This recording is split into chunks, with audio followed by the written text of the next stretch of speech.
Thank you very much. I appreciate it. Thank you, guys. I was just telling someone a few minutes ago that I'm still a member of the bar, and one of the main reasons why is because apparently I didn't know this until about a year ago. I said, well, why am I still paying these bar fees? I can't practice law. I forgot most of it anyway, and their answer was, well, if you don't pay and it lapses, you got to take the bar exam again. And I swore on the day I took that exam at the Tampa Convention Center, I said, I will never sit for a test for the rest of my life. So that promise cost me, what is it, $220 or something? But I don't check any of the boxes. That's my rebellion. I just paying the fee. I'm not paying any extra. So anyway, and and now I get a nasty letter from the bar or something. You're under investigation for defaming the bar, whatever. So they can't kick you out, right? If you're not practicing, as long as I pay my fee, they can't kick me out. All right, good. Tomorrow you'll hear from my colleague, Mike Lee of Utah, a phenomenal guy. I think you'll enjoy very much. He truly lives and breathes this stuff and has actually published 2 books about the Constitution, about what's happening in our government. So what I wanted to do in our limited time here, and I see the microphones. Is there a question portion of this? No? Good. But yeah, I've been behind a lot of podiums over the last year and a half with a lot of damn questions, and but there are like 18 other people on the stage with me. One of them's the president, so. And but I'm more than happy to answer them if they are. But so what I wanted to do in our brief time together is kind of break it up into 2 realms. The first is kind of the issues before us, both in Florida and nationally, because I think we have an extraordinary opportunity here with the nomination of Judge Gorsuch to the Supreme Court, and then the broader context of why this all matters. Because I think that second part we haven't talked about enough. So let me begin with the first. The first is in Florida. As you know, we've got numerous vacancies and hopefully an expansion here in our state because we do have judicial emergencies. We have grown much faster in our state, and we've become increasingly a forum for a lot of federal litigation and, of course, criminal action as well. And so we do really have needs here. But and what I really wanted to do today is kind of send the word forth that we're looking for really good people that are hopefully willing to step forward and serve their country on the bench. And I'm not just looking for good people, I'm looking for good people with the right frame in terms of their understanding of what their job would be. I think if someone comes to you and says, I really want to change public policy, I really want us to move in this direction or that direction as a country, if that's what moves you, if that's what you're passionate about, you should run for the legislature, you should run for Congress. If you're interested in ensuring that the Constitution of the United States is applied and that the statutes written by Congress are appropriately applied, even if you disagree with the policy outcome, then those are the kinds of people we're looking for. And we're also looking for people that are going to be there a while. Because the one thing we do have an opportunity to do is to put a stamp on the judiciary for years to come. And again, a lot of people on the left would say, oh, they're trying to take over the judiciary and make it more conservative. And that's a word we throw around loosely. It's not about making it more conservative, it's about making it more constitutional, about ensuring that the people that are in the judiciary at the federal level are people that understand what the role of the judiciary is in this very delicate balance that some incredible geniuses established over 240 years ago. And so I hope that we can go out and encourage some people to step forward, and some of them may be on the bench now, some of them may be in private practice or teaching. We're open-minded about that. And I also want people that are going to be there a while, as I said, because for us to be able to put that. And by the way, I'd love to have people that you could envision one day being a nominee to a higher court. The people that have the conditions, whatever it may be, that will allow them to one day be considered beyond what their initial entryway into the federal judiciary would be. And so we're still working through that process. As many of you are aware, there's a judicial nominating commission that's been in place for about 30 years. People have mixed views on it, but the most important part of that is it's solely and almost entirely dependent on the willingness of the White House to say that they will limit their choices to the 2 or 3 names that you send them.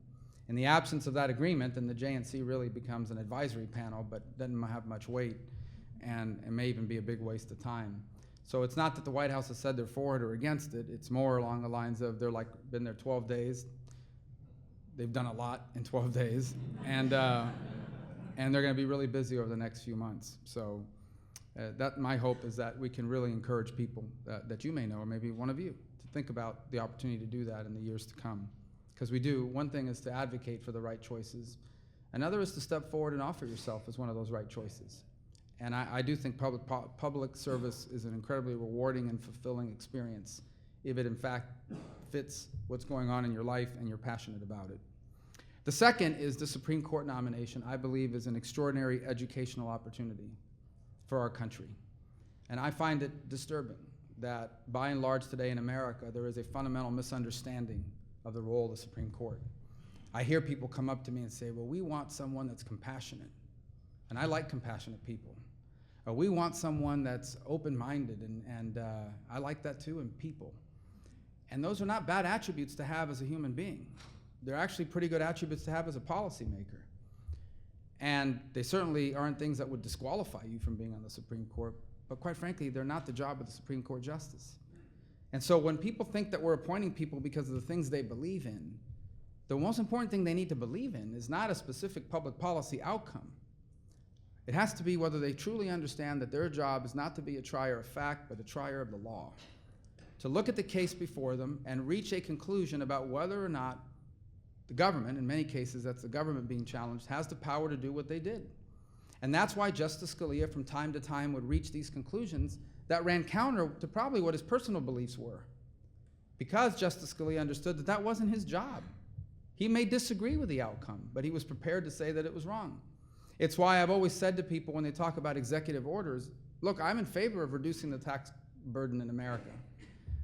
But if tomorrow the president signs an executive order saying, I order the IRS to only collect 25%, even though the legislative language says 35%, I agree with the policy outcome, but I would oppose the executive action because it undermines the separation of power, the constitutional duties assigned to each office.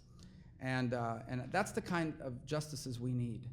And so this is an important opportunity for us to really educate the American people about the proper role of the court. And there's this sense out there that the court are basically this panel of super legislators designed to supervise and clean up whatever mistakes are made at the policy realm by the president or by the Congress. And we really need to correct that. Or we're going to wind up in a very bad place as a country, where the Constitution becomes a bunch of words on an ancient document that no longer have any meaning in our daily lives. And I think that really begins by explaining to people the importance of the Constitution in and of itself. Because oftentimes we talk about how important the Constitution is in the same way that we tell people it's good to eat broccoli. It's good for you, it's a good thing. But we don't explain why it's a good thing. The purpose of the Constitution is not to empower government, but to limit its power, because it was written and designed by people who had had a pretty bad experience with centralized government. They came to the conclusion, rightfully so, that all human beings are deeply flawed, and that given enough power, those flaws will turn into abuses, tyranny, or really bad ideas. And so they were very distrustful of governmental power. They're not anarchists, but they were distrustful of the power of government, and they were distrustful of the concentration of power in the hands of one individual or a small number of individuals. So they designed this system that, if you look at it, you can only conclude they didn't want this system to do very much, because they created an executive with the power to carry out the laws. They created a legislative branch that itself was divided into two very different bodies, a Senate that for many years, over 100-something years, wasn't even elected by the general public, it was elected by the legislatures, and a House that ran every 2 years, so they gave it two very different settings, and then a court to oversee whether or not any of these two branches were stepping out of their proper lane in the Constitution. It was designed as a document of limitation. It also, by the way, limited the power of the federal government very specifically. It basically said, here's the list of things the federal government has power over. If it's not on this list, you don't have that power. It belongs to the states. And that was very wise, and we'll talk about that in a moment, as to why the loss of that has had an impact on our society. And so we have to explain that to people. It's important. This is a perfect opportunity to do it, because there's going to be a lot of talk out there about people basically debating a Supreme Court nominee the way you would a presidential candidate. And that's not the case here. And I hope that we can recapture that and make that argument and explain to people why this is important. Because everyone that's nominated to the Supreme Court goes to a really good law school. Everyone who's nominated to the Supreme Court is very intelligent, even the ones whose views on the proper role of the court we don't agree with. No one here would say that anybody on the court is an intellectual giant capable of analyzing issues. They're all very smart people, so that's a given. You're going to get really smart people. That alone is not enough. Do they understand the proper role of the Supreme Court in our constitutional system? And are they prepared to rule along those lines?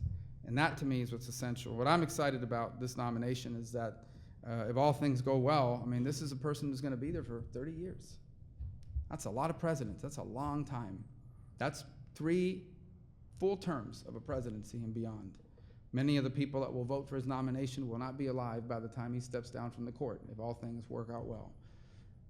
Not me, I intend to still be around in 30 years, but some of the other people in the Senate may not be around if the actuarial tables are correct. And my point is that I don't mean that in a mean way. I mean that as to make a point as to how important this is. And then I want to say why the broader point is so important.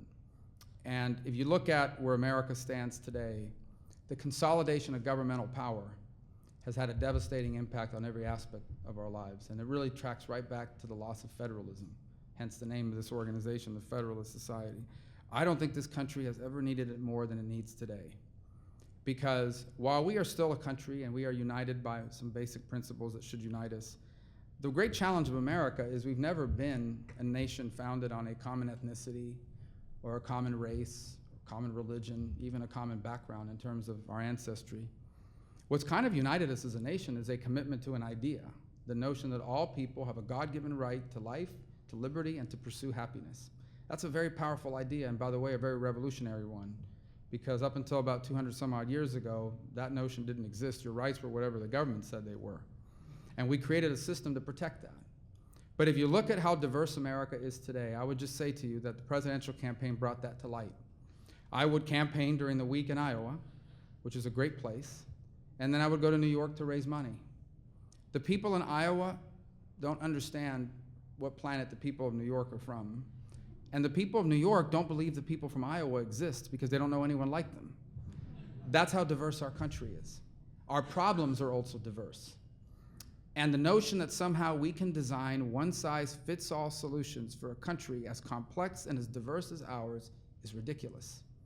And the best example of that is the failure of our anti-poverty programs to cure poverty. There's no doubt that our anti-poverty programs are important. And there's no doubt that they alleviate the pain of poverty, but they don't cure it. And one of the fundamental reasons why they don't cure it is because the underlying factors that are holding back Americans, quite frankly, sometimes are different, even in a state like Florida. If you go visit poverty in South Dade or in rural areas of the state, they're very different than the causes and the root behind poverty in the urban areas. And even among urban areas, they're different.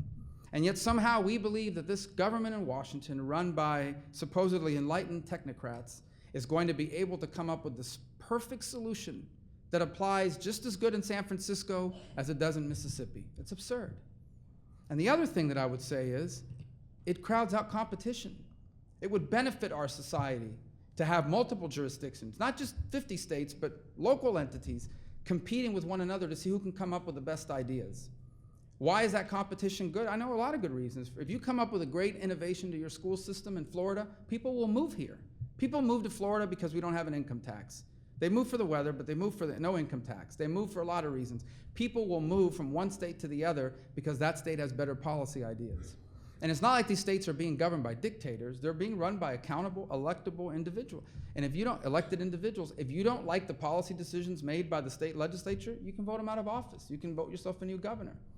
That concept isn't just constitutional. It now has become common sense. And we have abandoned it in this country. And so we're shocked when these massive federal programs that aren't just unconstitutional, but illogical, don't work.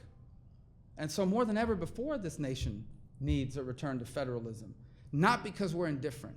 That is the danger. When we talk about turning over programs and responsibilities to states and localities, sometimes we have to be careful to make very clear, it's not that we're trying to wash our hands of this.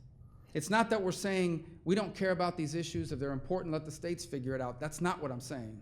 I'm saying that because I care about these issues, because I care deeply about improving access to quality education, because I care deeply about how much college is costing people today, because I care deeply about the fact that we've got millions of Americans trapped in a cycle of generational poverty, because I care deeply about these things, I want the answers to these problems to be as close to these problems as possible.